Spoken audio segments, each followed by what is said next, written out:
Meu avô, um detetive aposentado de homicídios, acabou de me contar o caso que ainda o mantém acordado à noite. Ele foi detetive por 27 anos de sua vida, e eu cresci ouvindo as histórias dele e de seus colegas da lei.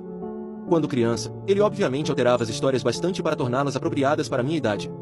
Mas, à medida que cresci, mais e mais das histórias reais vieram à tona. Começando cerca de 2 anos atrás, meu avô ficou doente. Ele tem declinado lentamente desde então. E embora tenha sido uma das coisas mais difíceis que já tive que lidar, a doença dele serviu como catalisador para um conjunto de histórias que ele nunca havia mencionado antes. Ele disse que as mantinha arquivadas profundamente na pasta que não gosta de abrir. Ele as chama de as impossíveis. Mas essa última, a que ele me contou ontem à noite, ele diz que é a que ainda o mantém acordado algumas noites, a que ele pensa todos os dias. Ele disse que olhou os arquivos do caso mais vezes do que pode se lembrar, fez um reexame completo de tudo mais vezes do que pode se lembrar, e isso nunca faz mais sentido. Ele disse que só me contou agora porque pode sentir em seus ossos que não tem muito tempo restante. Gravei ele contando a história. Portanto, o que segue é minha transcrição do caso textualmente. Eu só excluí os acessos de tosse dele e quaisquer comentários fora de tópico feitos durante a narração do caso. O caso foi um assassinato com sequestro. Pelo menos era o que parecia. E era eu e o Olsen. Já falei sobre ele. Havia uma família, os vizinhos. Havia Benjamin, o marido, Jennifer, a esposa, e Kate, a filha de 6 anos. Um dos vizinhos foi pegar o jornal por volta das 6 horas e viu a porta da frente dos Neble aberta. Quando ela foi verificar se tudo estava bem, viu o corpo da esposa e chamou o 911, e eventualmente nós fomos enviados para lá. Quando digo que não havia sinais evidentes de luta, quero dizer isso mesmo. Não havia sinal nenhum de que algo tivesse acontecido. Bem, exceto pelo corpo morto, mas até mesmo o corpo dela não tinha ferimentos, nem marcas de nenhum tipo. Estou adiantando as coisas. No caminho para casa, recebemos no rádio que o marido e a filha estavam desaparecidos. Se você está pensando que o marido fez isso, nós também pensamos. Obviamente. O problema era que os carros da família ainda estavam na garagem, então pensamos que eles poderiam estar a pé. Alguns policiais vasculharam o bairro, e ninguém os viu, incluindo 2 vizinhos que estavam nas varandas por horas a partir da manhã cedo. Ninguém ouviu nenhum tipo de comoção vindo de sua casa também. Mencionei o corpo da esposa. Ela não tinha um fio de cabelo fora do lugar. Ela estava deitada de costas na cozinha. Cerca de 1/3 de seu corpo superior estava debaixo da mesa. Descobrimos após a autópsia que, bem, ela simplesmente morreu. Não havia causa que eles pudessem encontrar. Ela era uma mulher perfeitamente saudável. Não fumava, não bebia, se alimentava bem, fazia exercícios. Foi como se ela simplesmente piscasse os olhos e passasse de viva para morta. De qualquer forma, nós vasculhamos a casa. Passamos por ela minuciosamente, do porão ao sótão. Não encontramos nada. Nenhuma evidência de luta, nenhuma arma, nada. Então saímos. Tínhamos passado horas naquela casa. Pensamos que talvez deveríamos voltar daqui a 1 dia ou 2 com olhos frescos. Fomos até onde Benjamin trabalhava. Ele era supervisor em uma serraria. Segundo seus colegas de trabalho, ele tinha aparecido para trabalhar naquela manhã pouco antes das 5 horas. Quando ele chegou, trabalhou em uma caixa estreita que estava construindo em seu escritório. Algo que ele havia dito aos colegas de trabalho que era um projeto para a sua casa. Segundo outro supervisor da manhã, ele só havia construído cerca de metade da coisa por volta das 6h15. Ele disse que estava indo ao banheiro, e aquela foi a última vez que alguém o viu. Eles nunca o viram sair. Enquanto estávamos na serraria, percebi que havia deixado minhas anotações em casa. Voltamos para lá, e chegamos quando estavam retirando o corpo da esposa. Assim que entramos, o cheiro nos atingiu como um ônibus. Era o que o corpo recém-descoberto, mas já morto há muito tempo, cheira. Sabíamos que obviamente não poderia ter sido a esposa. Perguntamos a alguns dos policiais e especialistas forenses que ainda estavam na casa qual era o cheiro, e eles nos disseram que havia começado apenas alguns minutos antes de chegarmos lá. Não estou exagerando quando digo que o cheiro estava por toda parte na casa. Já cheirei alguns corpos mortos antes, mas esse cheirava como se todas as paredes do lugar estivessem revestidas de corpos. Bastante rapidamente, descobrimos que o cheiro era mais forte indo em direção ao sótão. Agora, eu disse a você antes, nós verificamos o sótão. Eu mesmo verifiquei provavelmente 5 vezes. Mas subimos de volta, eu e Olsen.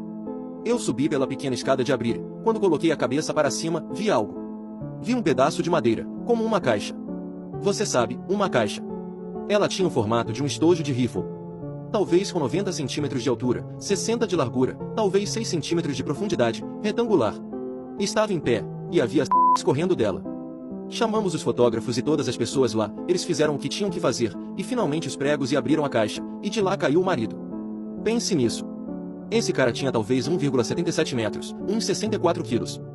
E ele foi colocado em uma caixa de 90 centímetros por 60 centímetros por 6 centímetros. Seus ossos estavam completamente desfeitos. Seus órgãos internos, todos eles, estavam achatados. Eram apenas pedaços úmidos e esponjosos de tecido. Ele foi enfiado lá dentro como sei lá o que. Como se fosse apenas um retângulo de pele e partes. Sua pele estava com a descoloração de um corpo que estava morto há cerca de 2 semanas, o que obviamente não fazia sentido, já que o tinham visto no trabalho naquela manhã. Ele também estava sem os olhos. Estávamos ali tentando racionalizar a situação quando algo chamou a atenção de todos ao mesmo tempo. A voz de uma menina pedindo socorro. O que se seguiu foi uma sequência de todas as pessoas no sótão e no resto da casa, as pessoas no gramado e as poucas pessoas que estavam do outro lado da fita amarela, todas dizendo alguma variação da frase "parece que está vindo de lá".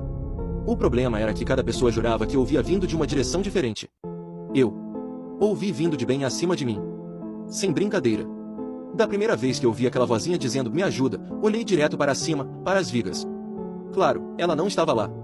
Foi apenas a resposta do meu cérebro ao local de onde percebi a voz dela vindo. Tivemos que ouvir cada uma dessas pessoas nos dizer de onde achavam que ouviam a voz dela vindo. As pessoas juravam de pés juntos que ouviram vindo dos armários da cozinha, dos armários do quarto, da geladeira, do tanque atrás do vaso sanitário, pelo amor de Deus. As pessoas na rua disseram que ouviram vindo debaixo dos carros, atrás das árvores, nos lados das casas, ao lado dos vizinhos. Todos ouviram a voz dela por cerca de 1 minuto e meio, no máximo 2 minutos. E então simplesmente parou. Cerca de 2 semanas depois daquele dia, a irmã da esposa fez um funeral para Jennifer. Foi bem. A enterraram. Todos os restos mortais do marido foram cremados pouco depois disso e colocados em exibição em uma parte diferente do cemitério. Não me lembro exatamente quando aconteceu, mas em algum momento ao longo das semanas seguintes à cremação, alguém roubou a urna dele. Ficou desaparecida por cerca de 6 meses. E então um dia recebemos uma ligação, soubemos que um zelador do cemitério tinha chamado. A esposa tinha sido desenterrada e posta como se estivesse apoiada contra o túmulo, apenas relaxando. Ela estava segurando a urna, mas estava envolta em pele. Bem, eles atestaram, e era a pele do marido. Eles tinham reconstruído bem o homem depois de retirá-lo da caixa. E ele não estava faltando pele. E lembre-se de que eu disse que a pele dele estava descolorida? Bem, essa pele estava perfeitamente preservada. E dentro da urna, com as cinzas dele, havia 3 globos oculares. Apenas um deles era do marido. Isso faz 22 anos, não é? Ainda ouço a voz daquela garota chamando às vezes, e não quero dizer que é minha memória ou minha mente me pregando peças. Pergunte à sua avó. Ela ouviu. A mesma voz de uma menina de 6 anos. E então eu me lembro. Era 12 de maio de 2007. Eu ia buscar uma pizza para nós. Vi aquela garota. Vi a Kate Neville. Não quero dizer que a vi crescida. Não quero dizer que vi uma menina que se parecia com ela quando era jovem. Quero dizer que vi aquela maldita criança. Ela estava parada do lado de fora da Valgreens, bem perto de nossa antiga casa, chorando. Estacionei e saí do carro para me aproximar dela. Não consigo explicar como me senti naquele momento. Fiquei nauseado. Estava com muito, muito medo. Mais do que jamais estive. Ela olhou direto para mim e disse na mesma voz, "Me ajuda, por favor." Não sei o que diabos aconteceu, mas ela simplesmente desapareceu. Nunca tirei os olhos dela. Ela estava lá um segundo, desapareceu no próximo. Pensei que estava enlouquecendo. Estava realmente preocupado com minha saúde mental. Mas então, cerca de 1 hora depois de voltar para casa, o telefone tocou. Era o Olsen. Não tinha falado com o filho da mãe em 5 anos. E ele me ligou naquela noite. Disse que viu a Kate Neville sentada em um banco de ponto de ônibus, chorando. Ele morava do outro lado do país, sem se envolver. No dia seguinte, meu avô fez uma pausa profunda depois disso. Nunca há um final bom para essas histórias. Sei que se houvesse, elas não seriam as impossíveis.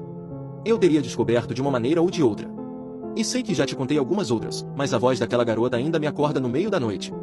Às vezes, ouço vindo de baixo, às vezes do banheiro. Às vezes, estou deitado de lado, de costas para sua avó, e parece que está saindo de sua boca. Nunca encontramos um rastro daquela garota. Nada. Eu te disse o que fazem com esses casos. Maldição. Desculpe. Vamos parar por aqui. Isso é o pior. Algumas das outras podem parecer piores para você, mas essa é a pior para mim, ok? Ele me disse que não queria falar mais sobre isso e disse que, agora que me contou, nunca mais falaria sobre o assunto.